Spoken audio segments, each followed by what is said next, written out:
Alex, there is a very specific type of heartbreak that only a woodworker or a mechanic understands. It's that moment you've spent 6 hours sanding a tabletop, you reach for the blowgun to clear the dust so you can finally see the grain, and your compressor just coughs a wet, oily mist all over your pristine white oak. Oh man, the death sneeze. I've seen you do that. You just stand there, staring at the dark spots like they're a personal insult from the universe. It's worse than an insult. It's a betrayal of the workshop's fourth utility. We talk about power, we talk about light, we talk about coffee, but we treat compressed air like an afterthought until it fails us. Today, I want to dig into why my shop used to sound like a jet engine taking off in a library, and how we actually build a system that doesn't just hiss money into the attic. I'm ready for this. Because frankly, my current setup is basically a loud orange pancake sitting on a pile of its own tangled yellow noodles. I think it's time I graduated from contractor on a budget to person who actually knows what they're doing. Well, let's get you there. When I started, I had that classic Sears Craftsman unit. It was a sturdy beast, but Lord, it was loud enough to rattle the fillings out of your teeth. I used to wear my shooting muffs just to stand near the CNC machine while the tank was topping off. See, that's the thing. Most people think bigger is better, so they buy the loudest, highest PSI monster they can afford, and then realize they can't hear themselves think. What's the actual metric we should be looking at? It's not just the horsepower sticker on the side, right? Horsepower is the great vanity metric of the air world. It's like judging a truck by how shiny the bumper is. If you want the real story, you look at CFM, cubic feet per minute, at a specific pressure, usually 90 psi. That's the actual lung capacity of your shop. If your sandblaster needs 12 CFM and your compressor only gives you 5, you're basically trying to run a marathon through a drinking straw. So you eventually went big blue. You upgraded to that 5 horsepower, 2-stage Eaton. But I noticed you buried it in a crawl space under the house. Was that just to save your ears? Or is there a technical reason to hide the heart of the system? A bit of both.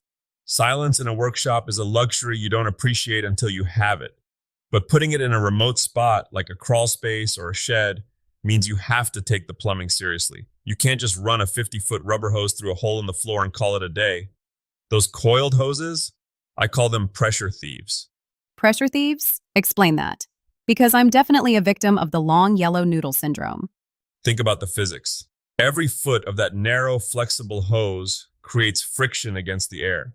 By the time the air gets to your tool, it's tired, it's lost its punch. If you want real performance, you need a head-end distribution system, hard lines. When I plumbed this shop, I went with threaded black pipe. Okay, hold on. Black pipe? That sounds like a nightmare to install. I've seen people use copper, and I've seen those rapid Airpex kits. Why go through the struggle of threading heavy iron when you could just zip tie some plastic to the wall?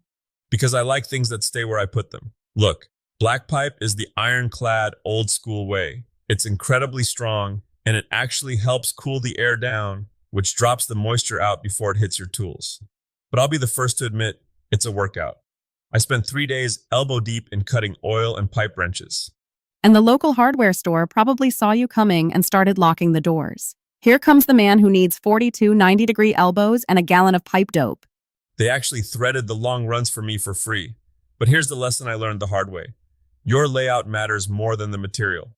Most people run a stub line, just one long pipe with a dead end. But if you want consistent pressure everywhere, you build a ring main. It's a giant loop. That way, the air can get to your tool from 2 directions at once. It's like having a 2-lane highway instead of a dirt path. A ring main. Okay, that makes sense. It balances the load. But let's talk about the elephant in the workshop. Water. You mentioned the wet sneeze earlier. How do we keep the swamp out of our spray guns? This is where most DIY setups fail. When you compress air, you're squeezing the humidity out of it like a wet sponge. If you don't give that water a place to go, it goes into your expensive tools. My secret? All my drops, the vertical pipes that go down to the workstations, they don't come off the bottom of the main line. They come off the top in what we call a gooseneck. Wait, so the air has to go up and over to get to the tool? Exactly. Water is heavy. It wants to stay on the floor of the main pipe and slide right past the workstation. Then, at the very end of the line, you put a drop leg with a drain valve at the bottom. Once a week, you walk around, crack those valves, and let the shop spit out the gunk. It's strangely satisfying. It sounds like you're giving the shop a physical. Cough for me, Tiger. Pretty much. But if you're serious, like if you're doing CNC work or high-end finishing, You need a refrigerated dryer or at least a good desiccant filter. I once lost a 3-day finish job on a walnut humidor because a single drop of water hit the lacquer right at the end. I nearly threw the spray gun through the window. I've been there. Not with spray guns, but with plasma cutters. Water in a plasma line is basically a death sentence for your consumables. Oh, absolutely. It turns your plasma arc into a sputtering mess. It's like trying to cut steel with a damp match. So, if I'm building this today and I don't want to spend my weekend wrestling with iron pipe and oil, what's the Alex-friendly version? Those blue PEX-style kits look too easy to be good. What's the catch? Honestly, those rapid air or aluminum systems are fantastic. They've come a long way. They don't rust, they're incredibly easy to install, and they have very low friction. The only catch is cost. You pay for that convenience. But if it saves you 2 days of swearing at a pipe threader, it's probably the smartest money you'll spend. Okay, let's talk maintenance. We've got the tank, we've got the ring main, we've got our goosenecks. What is the one thing people forget once the system is done? The oil and the leaks. A tiny hiss in your shop is essentially a small hole in your wallet that never stops bleeding. In a big industrial shop, they can lose 15% of their electricity just to air leaks. At home, it just means your compressor kicks on at 3 a.m. and scares the cat. And your spouse. I've definitely had that. What was that bang in the garage? Conversation at midnight. It's the worst. My rule is, if I can hear a hiss, I fix it. And for the love of all things holy, change the oil in the pump. People treat compressors like refrigerators. They think they just run forever without a drop of grease. But those pistons are moving fast, Alex. They're getting hot. Give them some fresh synthetic oil once a year, and that machine will probably outlive both of us. So, the Tiger Den takeaway for the day?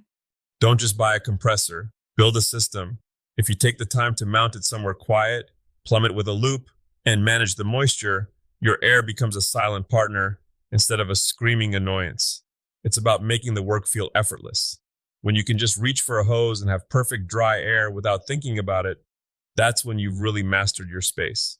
Well, I'm off to go untangle my yellow noodle pile and start sketching a ring main. Just make sure you get the goosenecks right, Alex. Your plasma cutter will thank you. I'll try, but if I end up covered in cutting oil, I'm calling you. I'll have the degreaser ready. See you in the shop.